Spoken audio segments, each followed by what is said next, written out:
Então, hoje, nós vamos falar um pouquinho a respeito do Pentecostes.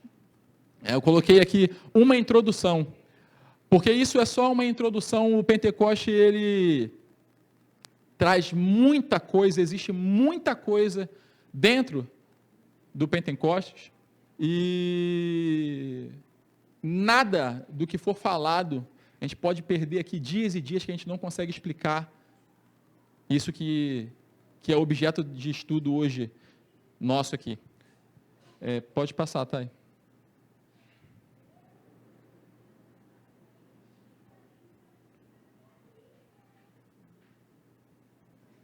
Você pode abrir sua Bíblia no livro de Êxodo, no capítulo 23, 14, ou se você preferir, você pode acompanhar aqui no telão.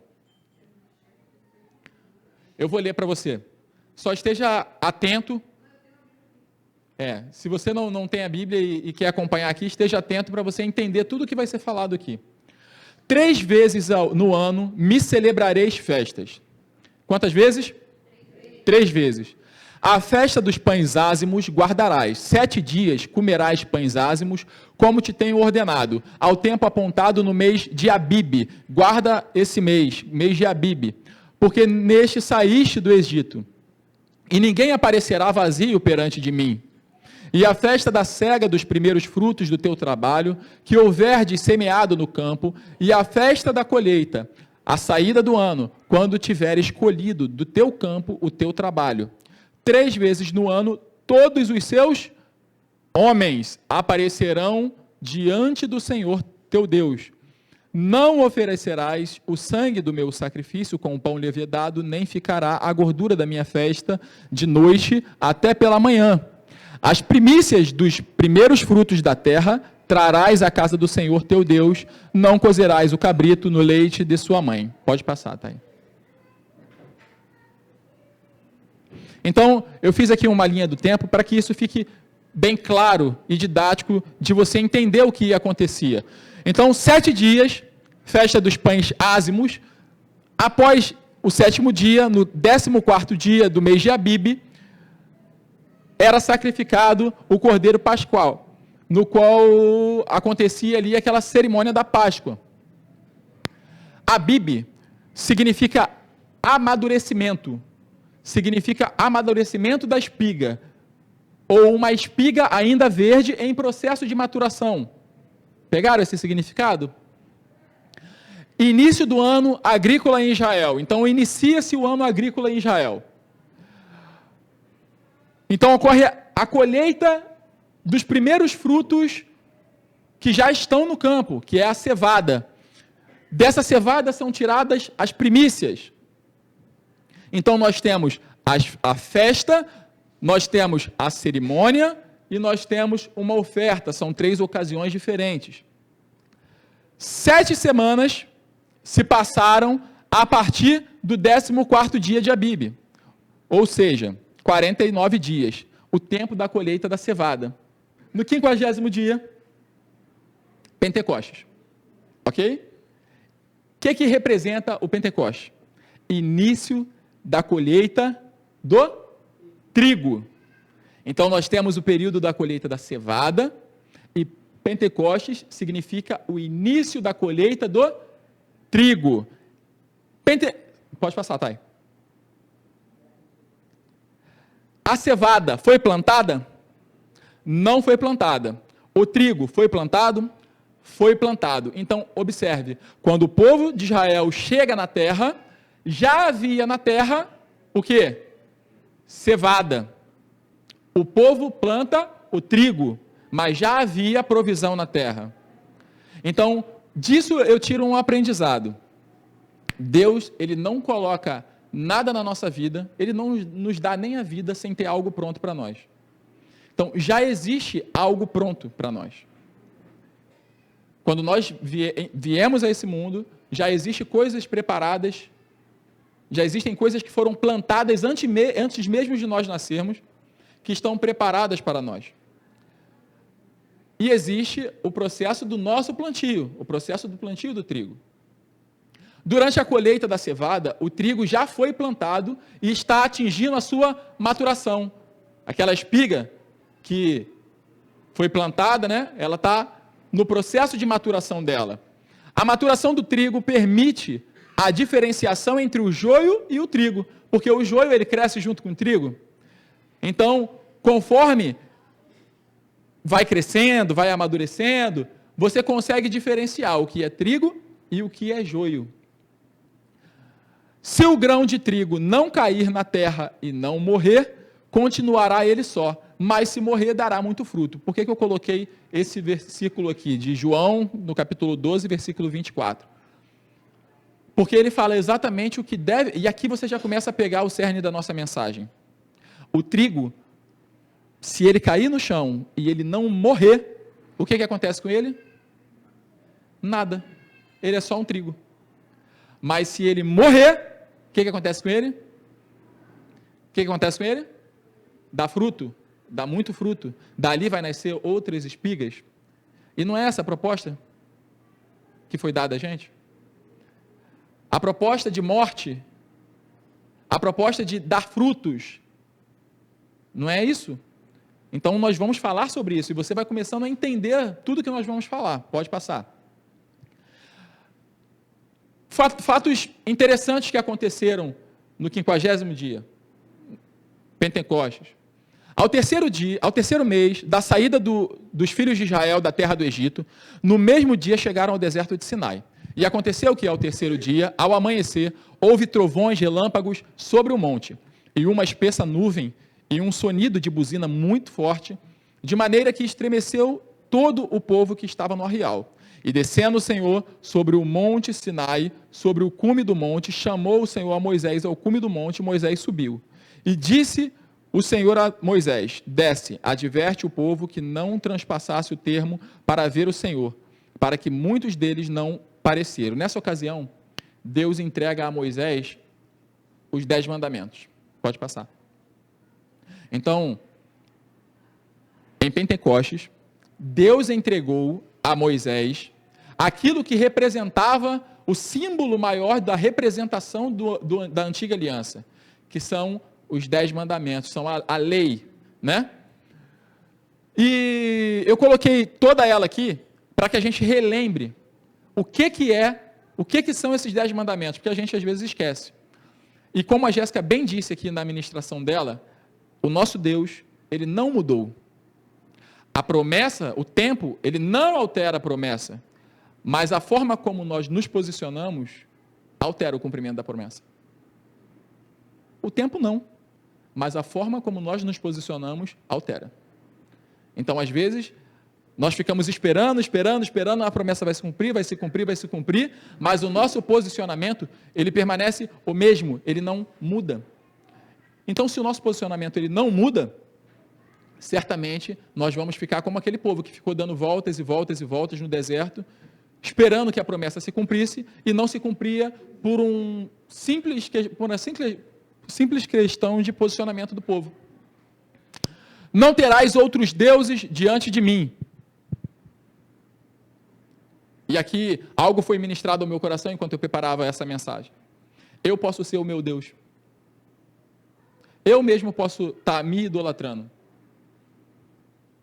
Não farás para ti imagem de escultura, nem alguma semelhança do que há em cima dos céus, nem debaixo da terra, nem nas águas debaixo da terra, nem te encurvarás. E aqui segue, né? Não tomarás o nome do Senhor teu Deus em vão. Lembra-te do dia do sábado para o santificar. 6 dias trabalharás e farás toda a tua obra, mas no 7º dia é o sábado do Senhor teu Deus, não farás nenhuma obra, nem tu, nem teu filho, nem tua filha. Isso aqui já é uma outra pregação que um dia com o tempo a gente aborda isso aqui. Honra o teu pai e a tua mãe para que se prolonguem os teus dias sobre a terra. Não matarás, não adulterarás, não furtarás, não digas falso testemunho contra o teu próximo. Não cobiçarás a casa do teu próximo, não cobiçarás a mulher do teu próximo, nem o teu servo, nem a tua serva, nem o seu boi, nem o seu jumento. Se Deus não mudou, tudo o que está escrito aqui faz parte daquilo que desagrada a Deus. Pode passar. Então disse o Senhor a Moisés: vai e desce, porque o teu povo que fizeste subir do Egito tem se corrompido, e depressa se tem desviado no caminho que eu tinha ordenado. Eles fizeram para si um bezerro de fundição, e perante ele se inclinaram, e ofereceram-lhe sacrifícios, e disseram: este é o teu Deus, ó Israel, que te tirou da terra do Egito. Êxodo 32, 8 e 9. Aquele povo, Moisés se afastou um pouquinho para buscar a presença de Deus. Aquele povo, ele tinha uma liderança, essa liderança era Moisés. O povo, ele se afasta, ou melhor, Moisés se afasta para ir buscar a Deus. Demora um tiquinho, demora um pouquinho. E aquele povo começa a ser cheio de opinião, de pensamentos, de iniciativas, ideias. E aquelas ideias, sem o direcionamento e com o coração ainda cativo do Egito, fizeram eles construir um bezerro de ouro para que eles o adorassem. Então observa, em Pentecostes, Deus entregou a lei, símbolo maior do Antigo Testamento, da Antiga Aliança, da Primeira Aliança, e em contravapor, vamos dizer assim, né, a essa nova aliança, o povo se corrompe diante de um bezerro de ouro, de uma idolatria, de tudo aquilo que a gente leu ali nos 10 mandamentos. Pode passar. Volta, por favor, Thay, volta aí. Foca nisso aqui. Sem direcionamento, principalmente os mais jovens. Eu tive uma adolescência, uma infância / adolescência, um pouco sem direcionamentos, que eu gostaria de ter. E essa falta de direcionamento me levou, muitas das vezes, a isso aqui. Eu criei minhas iniciativas, minhas ideias, minhas opiniões, e me levaram a um caminho completamente oposto ao que eu gostaria de estar. Os mais jovens entenderam? Isabela, você entendeu? Alice, entendeu? Isso aqui é extremamente importante. Antigamente tinha Moisés, que era esse líder, né, que dava o posicionamento. Hoje em dia, quem temos? Nós vamos chegar lá. Pode passar.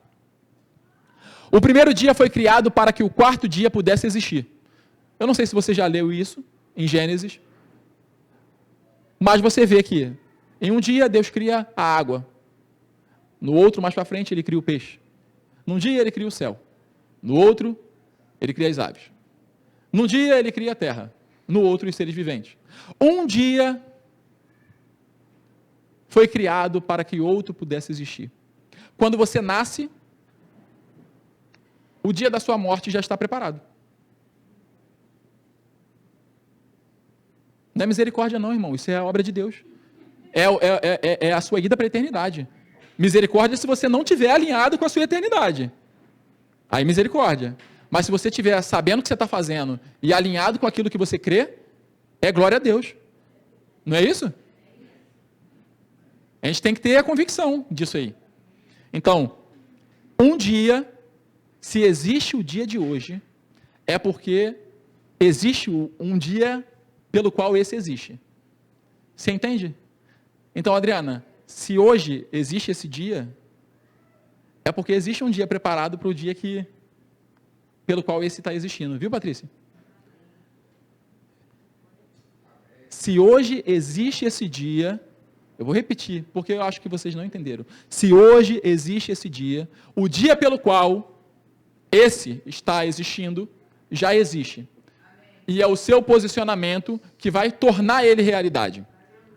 Amém? Bom, o tempo passou, e toda vez que o tempo passa, a Jéssica também ministrou sobre isso, né? A revelação aumenta. Eu coloquei a revelação passou, mas na verdade a revelação aumenta. Então, o tempo passou, a revelação aumentou. Pode passar. A mesma linha do tempo. Nós chegamos agora em Atos, no capítulo 1, no capítulo 2.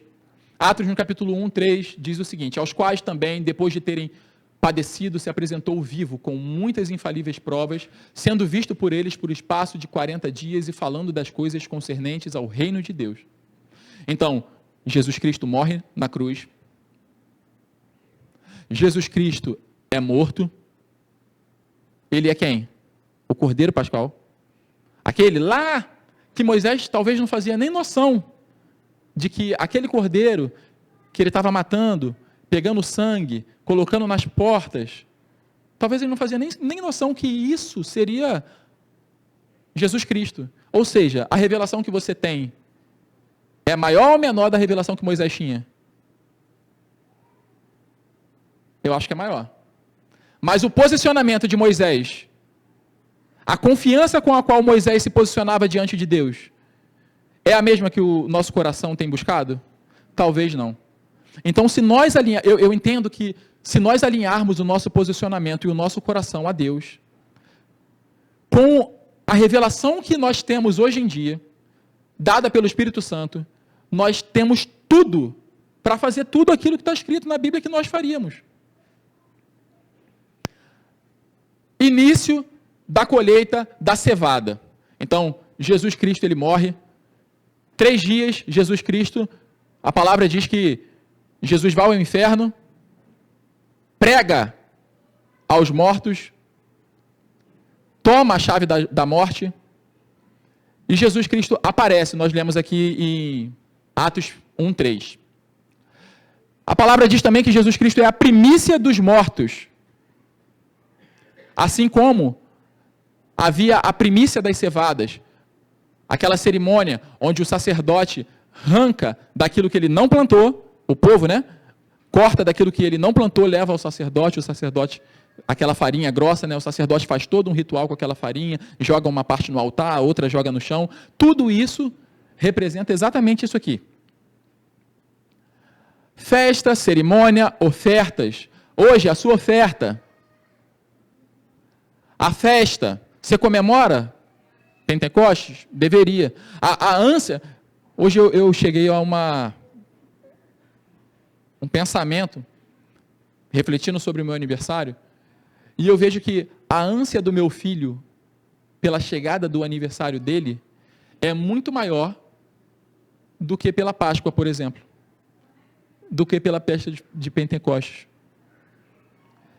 E isso me chamou a atenção. Eu falei, cara, isso é errado. Eu estou ensinando meu filho a se idolatrar. A vontade dele de comemorar o aniversário dele é maior do que a vontade dele de celebrar a morte de Cristo. E a gente faz isso.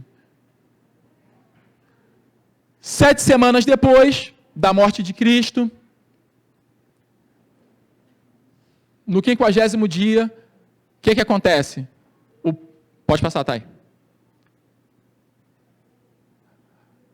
E estando eles reunidos, determinou-lhes que não se ausentassem de Jerusalém. Eu sublinhei ali porque é importante a gente saber o significado de Jerusalém. Lugar de paz. Lugar de paz. Mas que esperassem a promessa do Pai, que disse ele,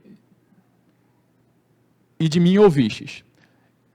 O tempo não altera a promessa, né, Jéssica? Mas olha o posicionamento. Não se ausentassem do lugar de paz. Porque, na verdade, João batizou com água, mas vós sereis batizados com o Espírito Santo, não muito depois desses dias. Aqueles, pois, que se haviam reunido, perguntaram, dizendo, Senhor, restaurarás tu neste tempo o reino a Israel? E disse-lhes, não vos pertence saber os tempos ou as estações. Isso aqui, ele está falando de colheita. Ele está falando de colheita. Que o Pai estabeleceu para o seu próprio poder. Mas recebereis a virtude, por favor, repita comigo. Recebereis a virtude do Espírito Santo, que há de vir sobre vós, e ser-me-eis testemunhas, tanto em Jerusalém, como em toda a Judéia e Samaria, até os confins da terra. Você será testemunha. Você será testemunha das coisas que Deus faz, tanto no lugar de paz, como nos confins da terra, como no Samaria, lugares altos, Judéia, se eu não me engano é torre de vigia, algo assim. Me falha a memória agora. Mas tanto, em qualquer lugar, né, em qualquer lugar, você será testemunha. Pode passar. Mas aconteceu alguma coisa também. Você lembra o que aconteceu? Com a morte de Cristo? Teve um bezerro de ouro? Teve opiniões, ideias, iniciativas? Teve. Opiniões, ideias, iniciativas, coração cativo, sem virtude do Espírito Santo, a virtude que eu pedi que vocês repetissem, levaram Judas a fazer o que ele fez. Se render ao bezerro de ouro. E Judas cumpre o propósito dele, de levar Cristo à cruz. Ele tinha a possibilidade de ter se arrependido disso. Isso havia de acontecer. Cristo tinha que ser morto. Mas ele poderia ter se arrependido. E às vezes nós temos um certo... Nos colocamos até numa posição superior à de Judas. Ah, Judas, o traidor. Mas eu já me vi várias vezes na posição de Judas. E talvez, se você pensar bem, talvez você também. Só que nós temos a possibilidade de nos arrepender. Nós temos a possibilidade de abrir mão dessas moedas de prata e nos arrependermos. Assim como Judas teve, mas ele preferiu tirar a própria vida. Pode passar. E naqueles dias, levantando-se Pedro no meio dos discípulos, ora, a multidão já era quase de 120 pessoas, disse: homens e irmãos, convinha que se cumprisse a escritura que o Espírito Santo predisse pela boca de Davi acerca de Judas. Aquilo havia de acontecer.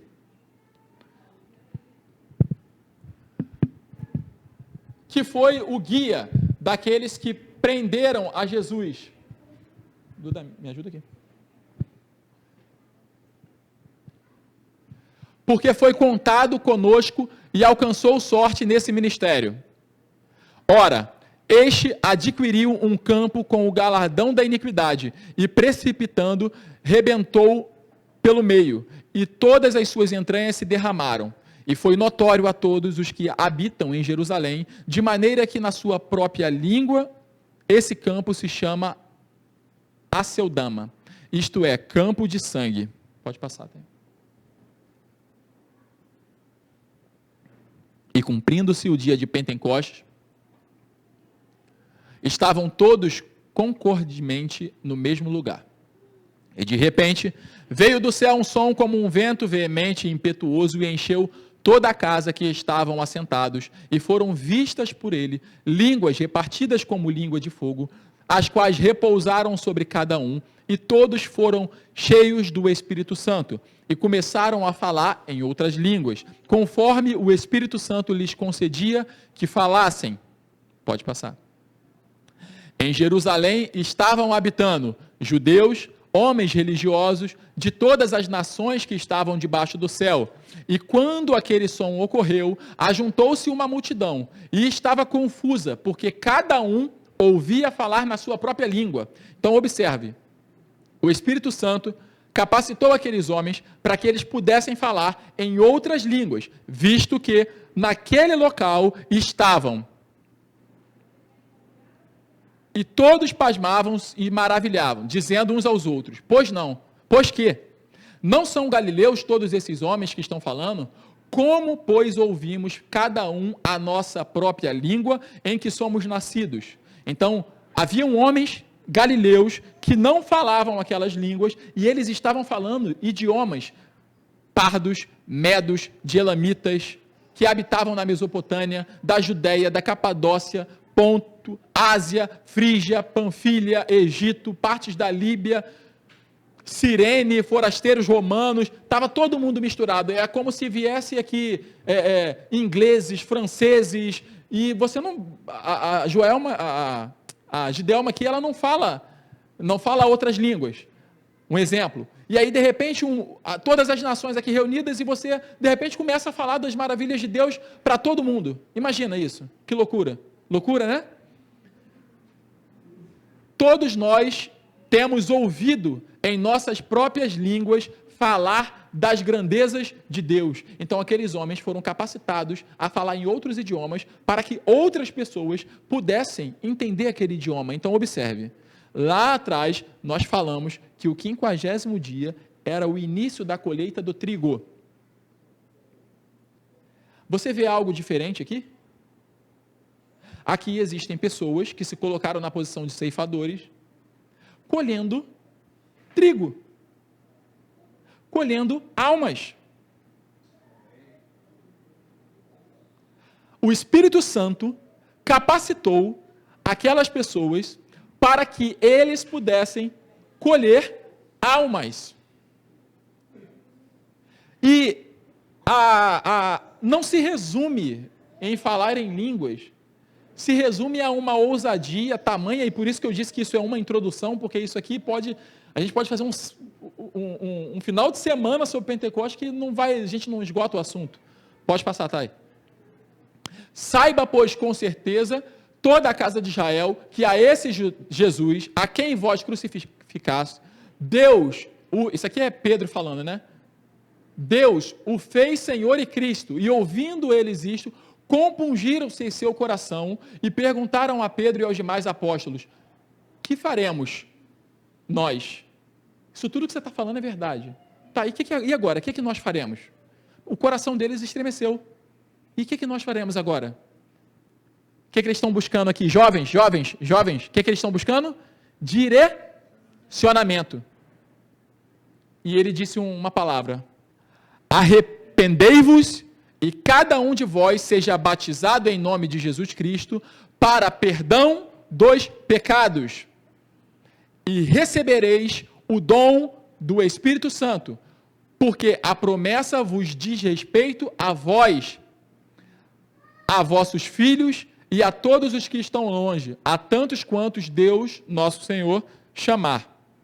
E com muitas outras palavras isso testificava e os exortava, dizendo: salvai-vos, jovens, mais uma vez, salvai-vos dessa geração perversa. Por mais atraente que esse mundo possa ser, ele não tem nada para te oferecer. Nada. De sorte que foram batizados os que de bom grado receberam. Quem foi batizado? Os que de bom grado receberam. E o batismo era para quê? Para perdão dos pecados. Para que era o batismo? Para perdão dos pecados. E como que você recebia? O que tinha que acontecer para você ser batizado? Receber de bom grado a sua palavra. E naquele dia agregaram-se quase 3.000 almas. Olha a colheita de Pedro. 3.000 almas. Pode passar. A entrega da lei. Por quê? A lei, esse versículo aqui foi muito aleatório, porque ele abriu assim para mim do nada. Cara, estava procurando isso, estava procurando alguma coisa que respaldasse isso. Porque a lei do Espírito de vida, em Cristo Jesus, me livrou da lei do pecado e da morte. Quantas vezes você vê lei nesse versículo? 2. A lei do Espírito de vida e a lei do pecado e da morte. A lei do Espírito de vida e a lei do pecado e da morte. Nós podemos estar vivendo, nos posicionamos em 2 leis distintas. Eu não sei aonde você tem se posicionado, mas eu quero te dizer uma coisa: é muito comum que nós nos posicionemos aqui, na lei do pecado e da morte. É comum isso. Porque se posicionar aqui vai contra a nossa cultura. E tudo que vai contra a nossa cultura, a gente tende a se afastar um pouquinho. E eu vou te explicar isso. Pode passar. Esse texto eu tirei de um texto em hebraico e eu achei muito interessante. A reflexão de Shavuot, ou seja, Pentecostes, não é a colheita que está por vir, mas sim a contagem das semanas que culminaram nela. Ou seja, Shavuot, ou seja, a festa do Pentecostes, é uma verdadeira celebração do processo, da caminhada de uma vida reta na palavra de Deus. É uma celebração do processo. Eu já sei o que vai acontecer. Eu já sei aquele dia que está preparado por conta do dia de hoje. Eu já sei que ele está lá, pela fé. Eu já sei, ele está lá. E eu preciso me colocar numa posição de celebração desse processo. E isso é difícil. Isso vai contra a nossa cultura. É difícil a gente celebrar uma dor, uma perda. É difícil a gente celebrar algo de ruim aos nossos olhos que esteja acontecendo na nossa vida. Como também é difícil, diante desses processos, a gente se posicionar da forma correta. E dizer, não, diante disso aqui eu vou optar por olhar de forma diferente, eu vou optar por tomar uma postura diferente. Diante desse tapa na cara aqui, eu vou optar em perdoar. É difícil a gente fazer isso. É totalmente contra a nossa cultura, é totalmente contra aquilo que chega aos nossos ouvidos. E nós vamos falar de ouvir. Pode passar.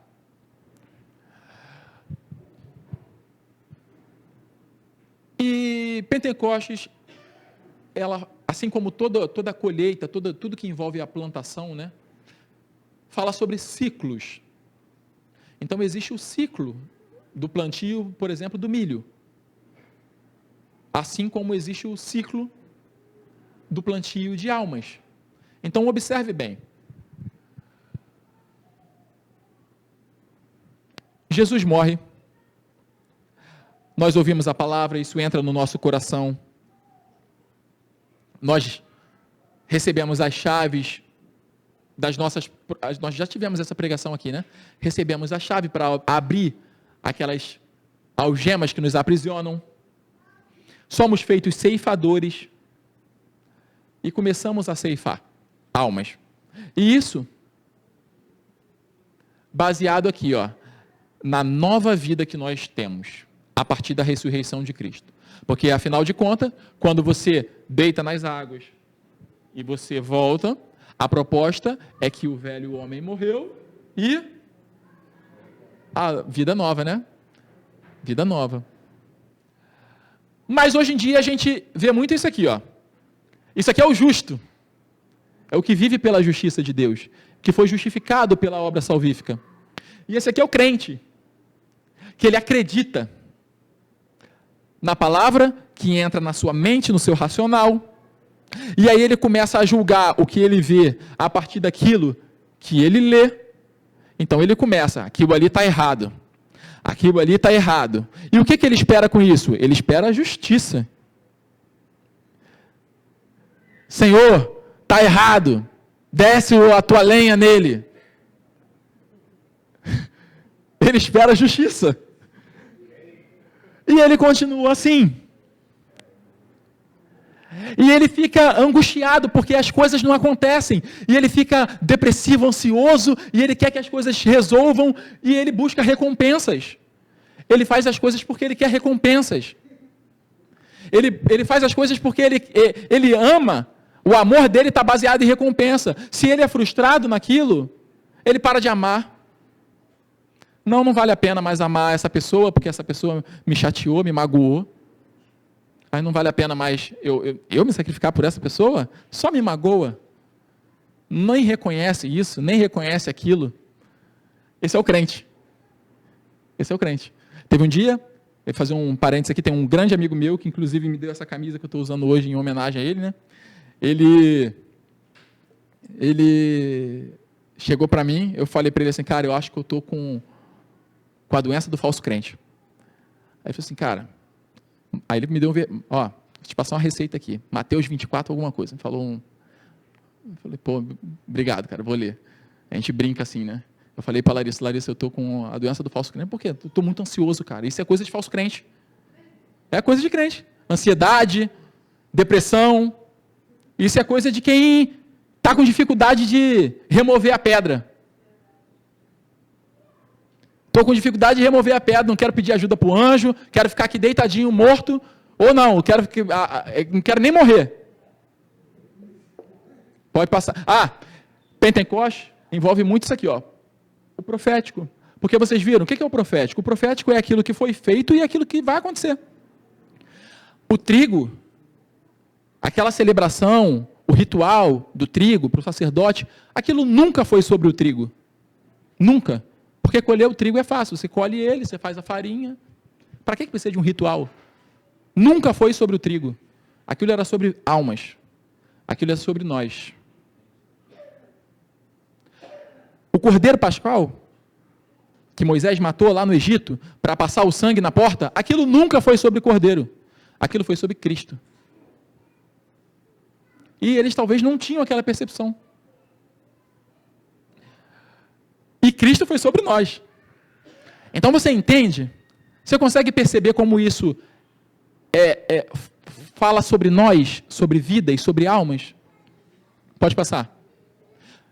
E o profético não é para ser cantado, não é para ser falado, nem ouvido. O profético é para ser vivido. Eu não posso simplesmente chegar aqui e falar para você, olha, Jesus Cristo morreu na cruz para te salvar. Jesus Cristo morreu na cruz por causa de você, por causa de mim. Tomou sobre si as dores, enfermidades, tal. Eu não posso falar isso se eu não consigo viver isso.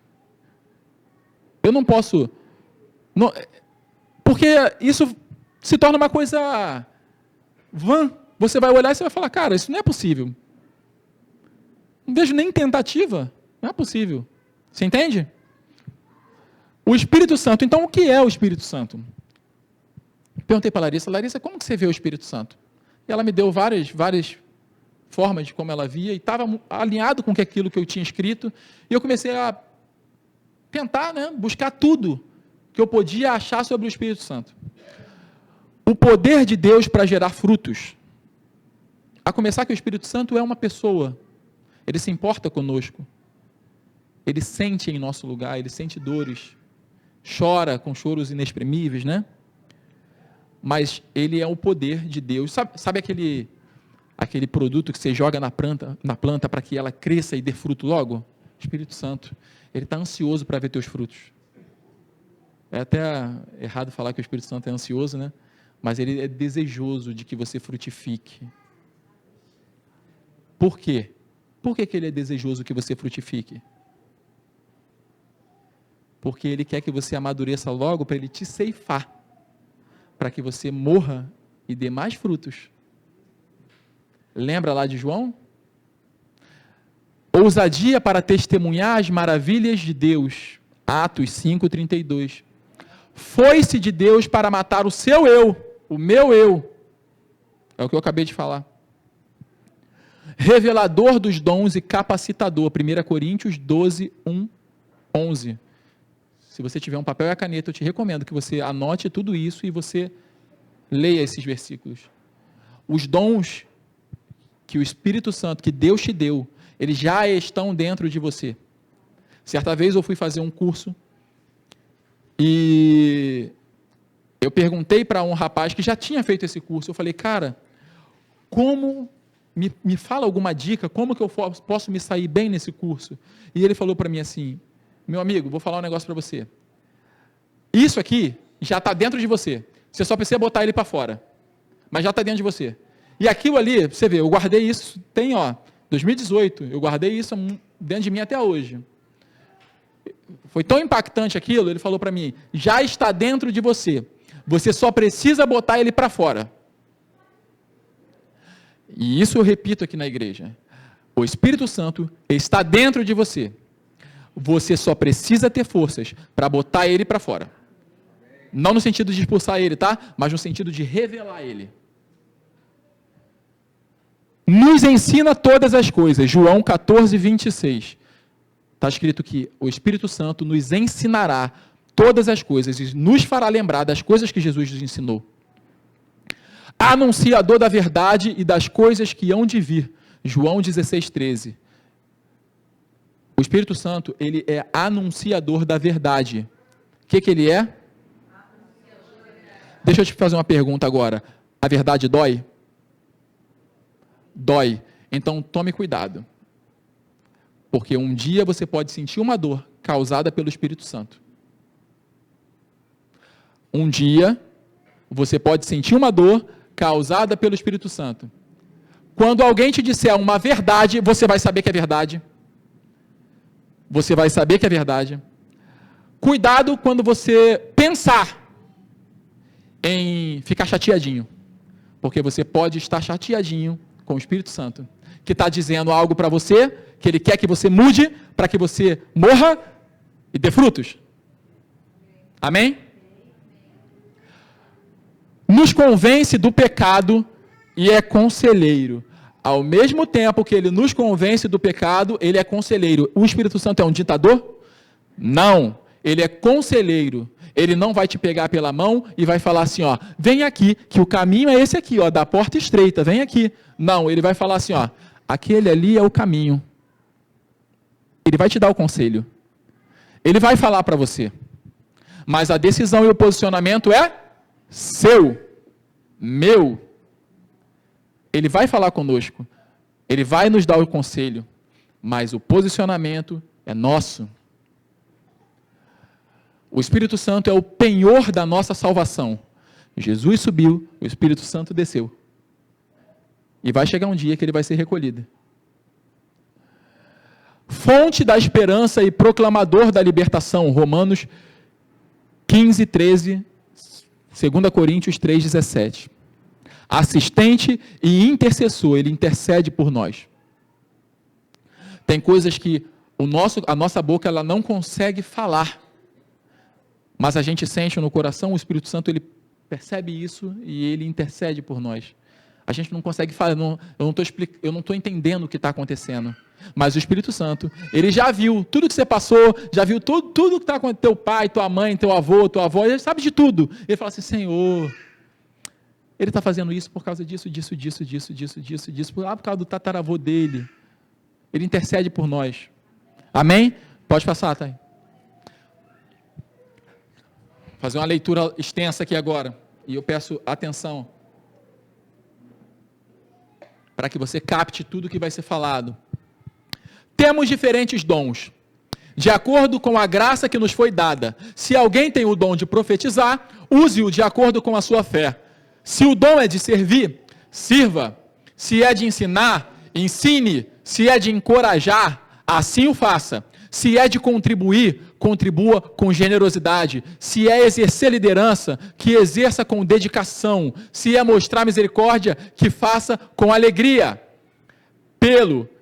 Isso aqui é um versículo, tá? Eu juntei vários para fazer uma coisa mais consistente. Porque a um pelo Espírito é dada a palavra de sabedoria, e a outro pelo mesmo Espírito a palavra de ciência, e a outro pelo mesmo Espírito a fé, e a outro pelo mesmo Espírito os dons de curar, e a outro a operação de maravilhas, e a outro a profecia, e a outro o dom de discernir os espíritos, e a outro a variedade de línguas, e a outro a interpretação das línguas.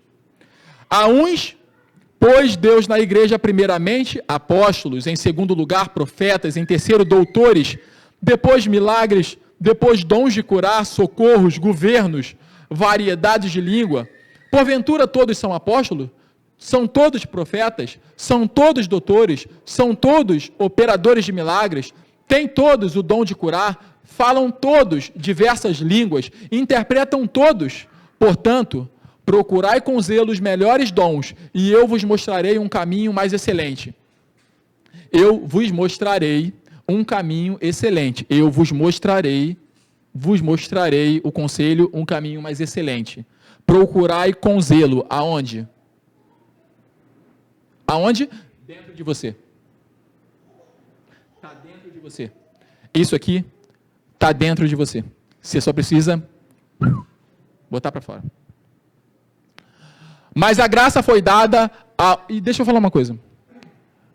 Os teus traumas podem ser um muro para que você coloque isso para fora. E você precisa voltar nele, derrubar esses muros para que isso floresça. Por que eu digo isso? Porque eu vejo os meus filhos crescendo.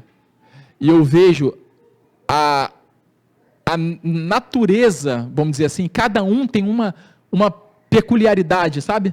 Eu vejo uma qualidade em cada um. diferente. Dons diferentes foram colocados neles.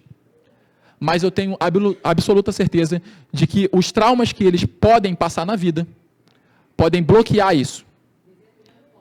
E eles podem se tornar pessoas e se esquecerem, por exemplo, do coração generoso que ele tem. Ele pode se esquecer do coração generoso que ele tem. Ele pode se esquecer do sentimento, do amor à palavra. Ele pode se esquecer que ele é um pregador. Ele pode se esquecer... Isso aqui eu estou dando exemplos aleatórios, tá? Mas talvez você possa ter esquecido de quem a menina Adriana lá era com 9 anos de idade. Quem a Patrícia era com 8 anos de idade. Quais eram os seus sonhos. Quais eram as suas aspirações. Isso não morreu. Isso está dentro de você com muros que te impedem de acessar. Isso não morreu. Você tem que voltar lá atrás, desconstruir tudo isso e falar, bom, agora eu decido seguir em frente.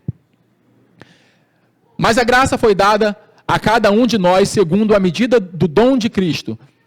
Por isso diz, subindo ao alto, levou o cativo o cativeiro e deu dons aos homens. Ora, isto ele subiu, que é, senão também antes tinha descido às partes mais baixas da terra.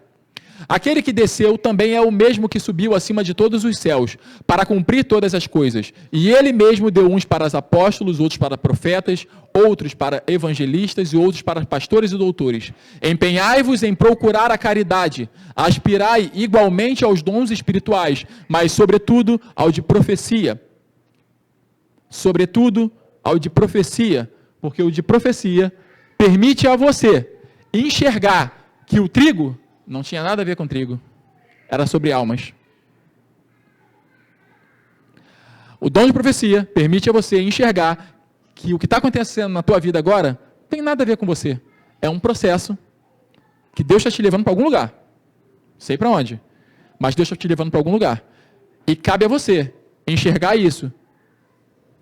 Buscando isso aqui, ó. Para entender que não tem nada a ver contigo. Às vezes o que você está passando é por causa de outra pessoa.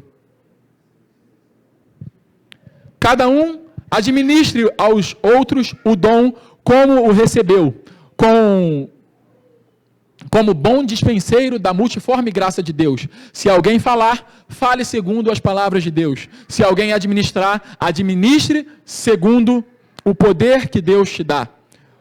Para que em tudo Deus seja glorificado por Jesus Cristo. Vou repetir. Para que em todas as coisas Deus seja glorificado por Jesus Cristo. Então, se você cozinha, cozinhe para o Senhor. Se você varre, varra para o Senhor. Se você administra, administre para o Senhor. Se você advoga, advogue para o Senhor. Se você é contábil, contabilize para o Senhor. Se você canta, cante ao Senhor. A quem permanecer a glória e poder para todo o sempre. Amém. Pode passar, Thay. Bom, e aqui estamos nós novamente falando que tudo aquilo de trigo e cevada nunca foi sobre trigo e sobre cevada. Nós ouvimos a palavra do Senhor, isso, e aqui eu peço para que os pais tomem bastante atenção. Porque eu estive com a Larissa essa semana numa igreja que nós visitamos, a convite de um casal de amigos nossos. E a pregação era para os pais, era sobre criação de filhos. E foi muito interessante, porque ele falou justamente sobre isso aqui. Nós ouvimos a palavra de Deus, isso entra na nossa mente. As crianças, os adolescentes, eles ouvem a palavra de Deus, isso entra na mente deles. Mas eles não veem a aplicabilidade disso. E por eles não verem, isso não acessa o coração. Por eles não verem uma comemoração de Páscoa, uma comemoração de Savote, mas eles veem comemoração de 15 anos. Eles veem comemoração de casamento, enfim, de aniversário. É o aniversário da Disney. Eles veem isso. É isso que eles veem. Surte efeito, dopamina, surge prazer. É isso que eles veem. Internet, eles veem, surte efeito. Então, você acha que o seu adolescente, ele vai simplesmente se desviar ou ele vai prosseguir num caminho, se ele não vê aplicabilidade? Aí você vai se perguntar, como o pastor lá estava comentando num gabinete, né? O pai falando com ele, eu ensinei tudo para o meu filho, eu li a Bíblia com ele sempre, e tal, e agora o menino está com 21 anos, não quer saber de Deus, entrou para a faculdade, não quer saber de Deus, tal, e ele falou assim, mas o que você fez? Não, eu ensinei tudo, mas o que você fez? Eu ensinei tudo, não, você não está entendendo. Está escrito lá em Provérbios que o filho não vai se desviar e tal, não sei o quê, ensina o caminho. Não, não é ensina o caminho, é ensine no caminho. Ele precisa ver o que você está fazendo. E acontece que Jesus morre, nós nos batizamos, e agora nós somos um bebê na fé, não é isso? E aqui nós paramos. Não é assim? Não, não é assim. Nós não podemos permanecer nessa fase aqui. Nós temos que chegar à fase adulta. Mas para chegar à fase adulta, nós precisamos nos empenhar nisso aqui. No entendimento das Escrituras. E existe um tutor que já está nos direcionando. Nós não temos Moisés, nós temos o Espírito Santo. E ele nos ensinará todas as coisas. Mas se a gente não busca isso, se a gente não busca esse amadurecimento de Abib, esse amadurecimento do trigo aqui, né? A gente não consegue nem morrer para nós mesmos. Se a gente não consegue morrer para nós mesmos, a gente não consegue ceifar outras almas. Então, às vezes, nós temos ânsia, vontade de ceifar novas almas. Nós temos vontade de ver novas pessoas transformadas, curadas, libertas, salvas. Mas a gente não conseguiu passar desse estágio. A gente não morreu. Ou a gente permanece sendo um bebezinho, magoadinho por qualquer coisa. Qualquer coisinha é misericórdia. Como que a gente vai chegar nisso? Como é que a gente vai chegar nisso aqui? E aí você vê muita gente falando em línguas, com a família toda deformada. Você vê muita gente falando em línguas, com a vida financeira destruída. Você vê muita gente falando em línguas, com o coração cativo na pornografia. E aí? É porque essa fase é muito mais importante do que essa. Sem essa fase, você não chega nessa. Sem morrer para você, você não tem como gerar novos frutos.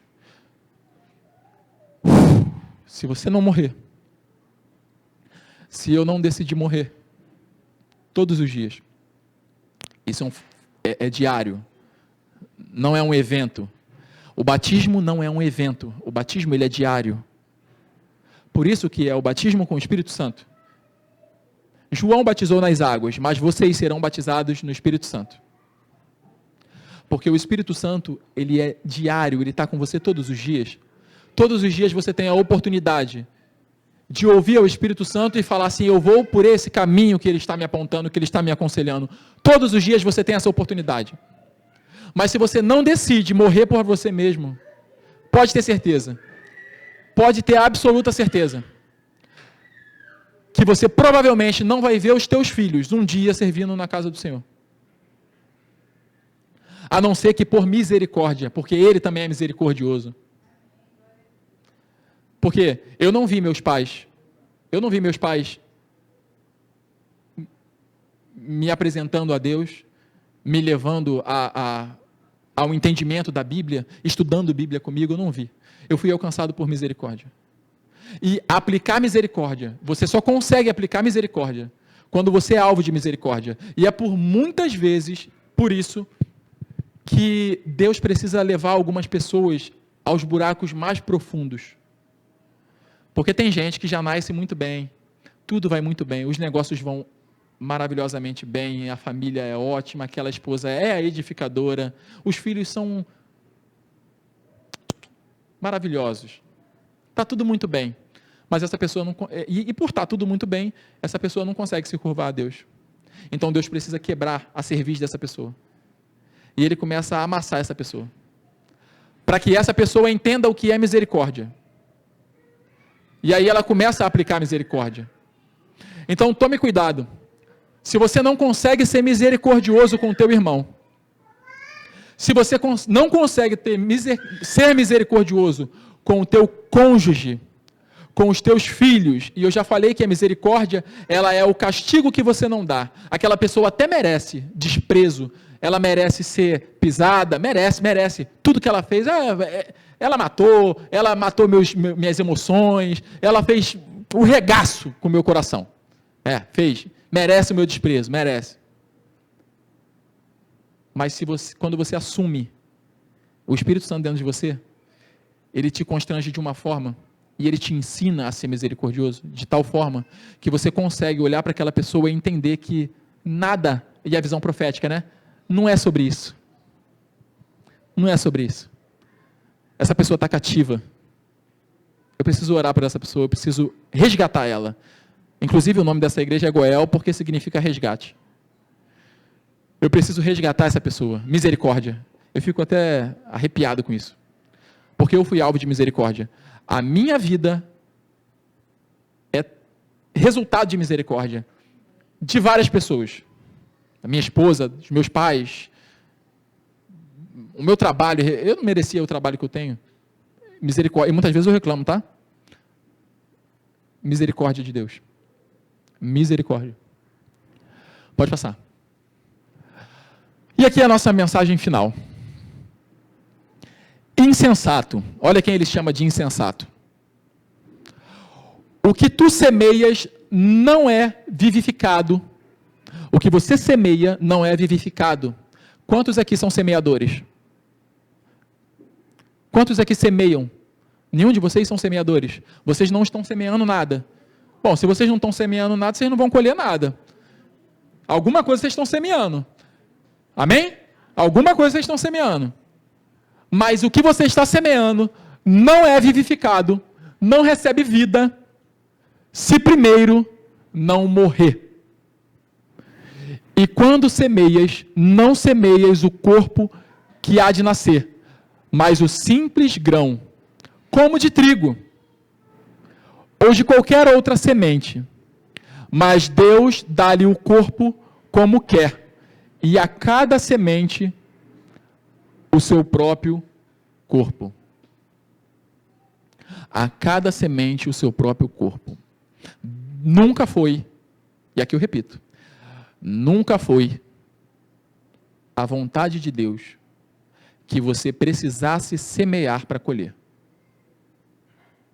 Quando o homem foi posto no jardim, tudo já estava lá. O trabalho, ele é um castigo. A gente corre atrás do trabalho, a gente luta atrás do trabalho, mas o trabalho, ele é castigo. É para a gente se lembrar todos os dias, quando eu vou para o meu trabalho, eu lembro todo dia de Adão, eu falo, Adão,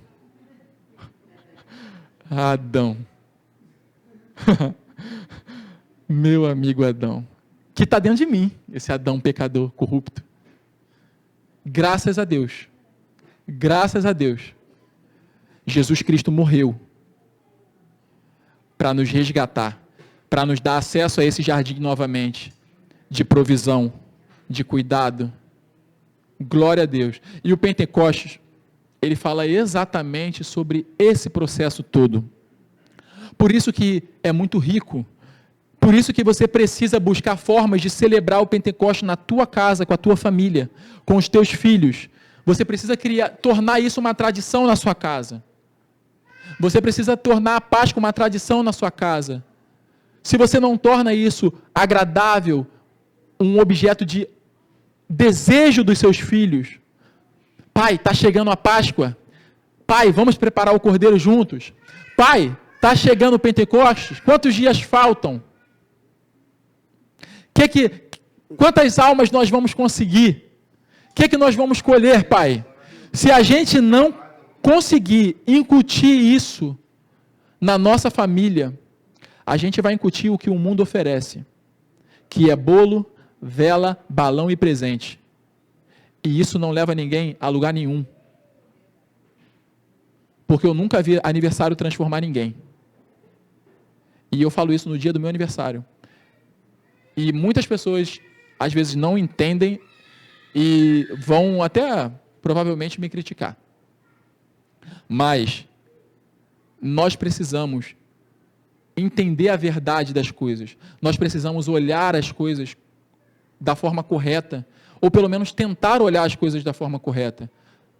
Pelo menos tentar ser verdadeiros com nós mesmos. E isso que eu estou fazendo é o que o Espírito Santo quer que eu faça? Isso aqui está me trazendo algum ensinamento? Amém, irmãos? Então eu gostaria que agora que nós pudéssemos ficar de pé, para que nós pudéssemos orar a respeito disso. E que quinta-feira seja uma continuação do Pentecostes, muito edificadora nas nossas vidas. Amém? Senhor, nosso Deus e Pai, nós engrandecemos o Teu nome, Jesus. Nós te agradecemos pela Tua bondade, pela Tua misericórdia, Senhor Deus, que nos alcança todos os dias. O Teu Espírito Santo nos fez entregue, Senhor Deus, para que nós possamos ter a ousadia de lutarmos contra nós mesmos, Senhor Deus, de decidir tomar a postura de todos os dias nos matarmos, Senhor Deus, a nós mesmos. Todos os dias, Senhor Deus, matarmos os nossos desejos pecaminosos, matarmos, Senhor Deus, as nossas intenções, ideias e pensamentos e iniciativas que vão contra, Senhor Deus, aquilo que o Senhor deseja, Pai. Porque isso muitas das vezes podem nos levar, Senhor Deus, a 30 moedas de prata, a um bezerro de ouro, e isso pode conduzir a nossa vida a portas que nós não queremos entrar.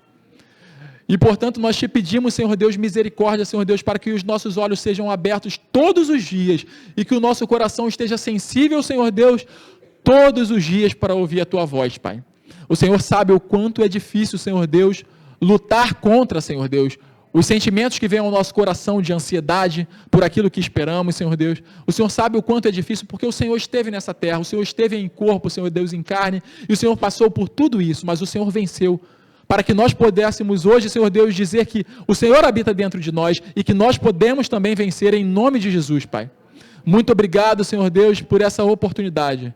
Obrigado, Senhor Deus, porque o Senhor é maravilhoso. O Senhor é grande, Senhor Deus, e poderoso para curar, Senhor Deus, todas as nossas feridas. E nós te agradecemos, Pai. Te rendemos graças no dia de hoje, Pai. E pedimos que essa mensagem não fique somente aqui, mas que ela possa alcançar a cada coração que se coloque disponível. A cada coração, Senhor Deus, que decida morrer para si mesmo, Senhor Deus, para que possa dar frutos e muitos frutos, Pai. Em nome de Jesus, Pai. Nós te agradecemos em nome de Jesus. Amém.